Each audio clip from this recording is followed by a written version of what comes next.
Regarding ongoing կապերին Եվրոպական միության հետ կարող եք խնդրում եմ ընդգծել հաջորդ քայլը,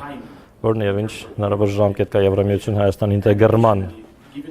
գործընթացում եւ հաշվի առնելով ներկայիս իրավիճակը, անվտանգության իրավիճակը տարածաշրջանում արդյոք Հայաստանը նախատեսում է խորացնել իր համագործակցությունը Եվրոպայի հետ պաշտպանության ոլորտում,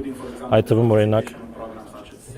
Safe ծրագրի նման ծրագրերի մեջ մասնակցությամբ արդյոք քննարկում եք եվրոպական որևէ գործընկերների հետ ներկայումս անվտանգության ոլորտում աջակցությունը Հայաստանին ավելացնելու հեռանկարը տարածաշրջանում։ Շնորհակալություն։ Գիտեք,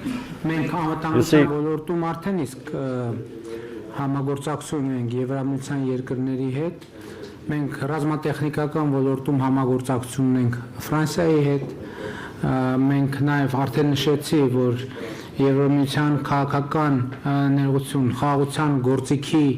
միջոցով արդեն 2 անգամ աջակցություն ենք ստացել Եվրոպական միությունից եւ մենք ընդհանուր առմամբ համագործակցում ենք Եվրամիության հետ տարածաշրջանային համատեքստում եւ վերջերս Ադրբեջանի հետ հաստատված խաղաղությունը մեզ համար հնարավորություն է ստեղծում որպեսզի մենք Եվրամիության հետ մեր համագործակցությունը այդ թվում ենթակառուցվածքային ծրագրերում ընդլայնենք։ Ես ձեր հարցին ի պատասխան մի այսպիսի նրբություն եմ ուզում նշել, որի մասին վերջերս շատ խոսում եմ նաև Հայաստանի Հանրապետության ներսում։ Ընդհանրապես գիտեք, անվտանգություն ասելով շատ հաճախ հասկանում են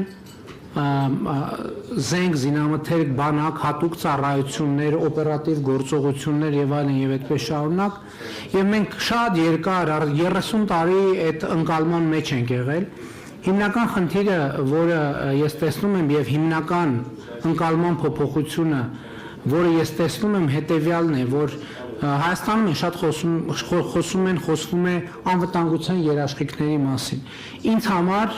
հիմա ակնհայտ է, որ անվտանգության միակ երաշխիքը խաղաղությունն է։ Չկա ավելի հուսալի անվտանգության երաշխիք, քան խաղաղությունը։ Երկրորդ շերտի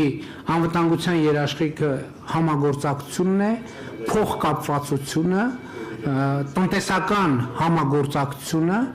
եւ փոխշահավետությունը, որովհետեւ Իհարկե մենք շատ լայնորեն արդեն ասացի, վերջերս մենք նաև ռազմատեխնիկական համագործակցություն ունենք նաև Ամերիկայի Միացյալ Նահանգների հետ, եվրոպական մի շատ երկրների հետ, որ նախկինում երբեք չենք ունեցել, բայց այնուամենայնիվ հասկանալով, որ բանակի զարգացումը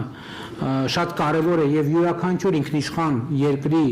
ոչ միայն իրավունքն է, այլև պարտականությունն է, անվտանգության մեր ընկալումները փոխվում են ժամանակի հետ ավելի շատ ռազմականից դառնալով քաղաքական եւ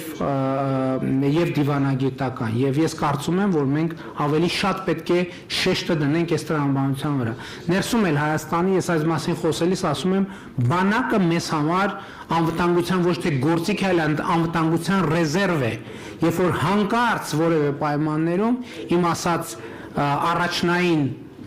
գործիքները խաղաղության հանկարծ չաշխատեն խաղաղությունը համագործակցությունը փոխգործակցությունը եւ այդպես շարունակ